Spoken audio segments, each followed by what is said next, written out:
And like street crews, power crews also working very long hours just to get the lights turned back on. At the peak of the storm, more than 100,000 people were without power. Our Ian Smade joining us live in the newsroom tonight to explain where the outages are tonight and when utility companies can get to them. Ian?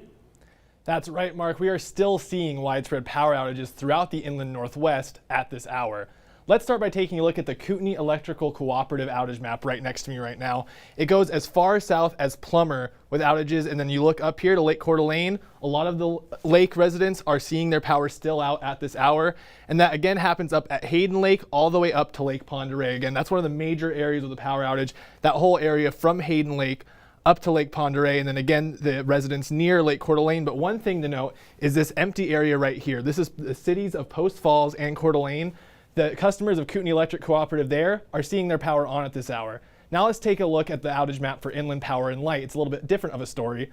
There are some residents out over in Lincoln County and as far south as Whitman County without power for them, but the main part of their outage, as you can see, is Spokane County. A lot of their customers without power now. They are sitting a little over 15,000 customers without power for Inland Power and Light, and a few up in North Idaho. But let's get to the big one, and that's obviously Avista. They're the ones seeing the most widespread outages at this hour, and you can't see it too well right now. Oh, there we go, populated. Spokane and Coeur d'Alene seeing the most outages. Just between Coeur d'Alene and Spokane, about 45,000 customers still without power here at around 6:15 p.m. But it goes all the way up from the Canadian border down as far south as the Pullman-Moscow area. Now, one thing to note, you can't quite see it that well, but their central Idaho customers not really seeing power outages right now, and they've in fact the last few hours haven't been seeing power outages. And another thing to note, back in 2015, a lot of people talking about that windstorm, a lot of memories from that windstorm. They saw it at its peak about 200,000 customers without power, but during this windstorm, the max we saw at one time was about 103,000. Now, earlier today, I asked Avista's Director of Operations about the company's response to all of these outages.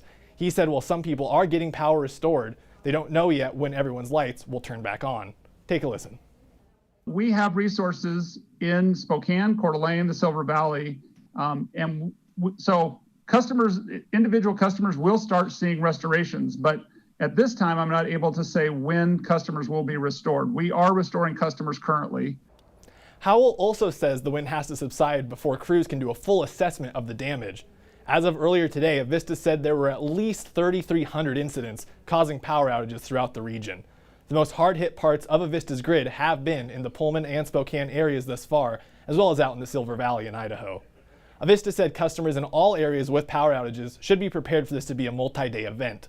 That means that some customers won't see their power come back on tonight. We will continue to monitor the power outages throughout the region after this historic windstorm. For all the latest, you can go to krem.com. Whitney, Mark, back to you.